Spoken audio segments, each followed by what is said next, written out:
पहलगाम हमले के बाद पहलगाम में जो लगभग जो बेकसूर जो व्यक्ति मारे गए थे, जो निर्दोष व्यक्ति मारे गए थे, हमले के बाद सरकार पूर्ण रूप से चुप हो गया था और बीच में जातिवाद का मुद्दा उठा दिया। कि जातिवाद को लेकर के यहाँ पर जातीय जनगणना होगा भारत में, लेकिन अचानक से सरकार और मीडिया में बात छिड़ गया। मीडिया वाला हर एक चैनल पर बताने लगा कि 7 तारीख के शाम को सरकार द्वारा एक सायरन बजाया जाएगा, जो मिलिट्री एजेंसी है उसके द्वारा सायरन बजाया जाएगा, हर एक व्यक्ति को सूचित किया जाएगा, जो आम व्यक्ति है उसे सूचित किया जाएगा और उसे युद्ध के लिए तैयार किया जाएगा। भारत और पाकिस्तान के बीच कभी भी युद्ध छूट सकता है, युद्ध का माहौल बन चुका है, कभी भी युद्ध हो सकता है।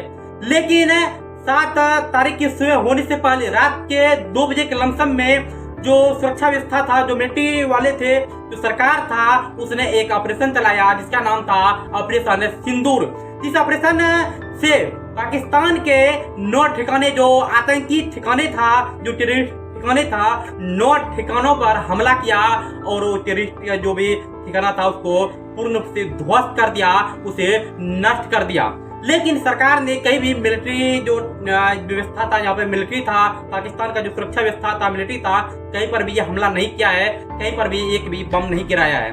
वह पूर्ण से सुरक्षित है। सिर्फ आतंकवादी का जो संस्था था, जो आतंकवादी का जो संस्था था, सिर्फ वहां पर हमला किया है, वहां पर सिर्फ बम गिराया, उसे पूर्ण से ध्वस्त किया है। उसको लेकर के पाकिस्तान में पूर्ण से बहस छिड़ा हुआ है। पाकिस्तान का जो सेना है, पाकिस्तान का जो वहाँ का जो प्रमुख है, जो नेता है, पूर्ण से बहस छिड़ा हुआ है, हर एक जगह बहसबाजी कर रहा है, झूठ का बहसबाजी कर रहा है। इस हमला को लेकर के पाकिस्तान का जो मिलिट्री एजेंसी है उसने भी खुलासा किया है। उसका कहना है कि पाकिस्तान में सिर्फ 6 जगह पर ही बम गिराया गया, 6 जगह को नष्ट किया गया है। लेकिन भारतीय जो सुरक्षा व्यवस्था जो एजेंसी है, भारत का जो मिलिट्री एजेंसी है, उसका कहना है कि भारत के जो मिलिट्री है उसने जो पाकिस्तान का 9 ठिकानों पर जो कि ध्वस्त किया, 9 ठिकानों को ध्वस्त किया, 9 ठिकानों को पूर्ण रूप से ध्वस्त कर दिया गया है।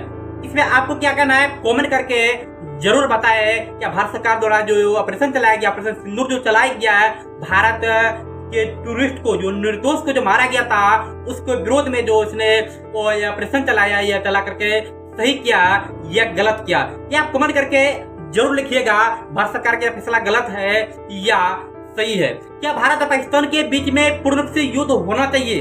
सिर्फ युद्ध हर एक चीज का हल नहीं हो सकता है। भारत सरकार जो है कभी भी, भारतीय जो मिलिट्री है, जो एजेंसी है, वह कभी भी युद्ध करना नहीं चाहता है, क्योंकि युद्ध जब भी होगा, युद्ध में सिर्फ एक देश का नुकसान नहीं होता है। पाकिस्तान कितना भी कमजोर हो, कितना भी वह घुटने पे गिरा हुआ देश हो, कितने भी वह भिखारी या भुखमरी से लाचार देश हो, लेकिन अगर युद्ध होगा तो दोनों देश का नुकसान होगा। भारत हो या पाकिस्तान हो, दोनों जगह का जो व्यक्ति मारा जाएगा, दोनों जगह का मिलिट्री मारा जाएगा, दोनों जगह की संपत्ति का नुकसान होगा, दोनों जगह का जो अर्थव्यवस्था है वह पूर्ण रूप से नीचे गिरेगा। सिर्फ इसमें एक देश का जो कि नुकसान नहीं होता है, जितना भी देश इसके बीच में आता है, जितना भी देश इसमें शामिल होता है, हर एक देश का नुकसान होता है। इसके साथ ही साथ जितना भी देश, इसके आसपास में जो भी देश है, उसका भी नुकसान होता है। इसमें एक देश का नुकसान नहीं होता है।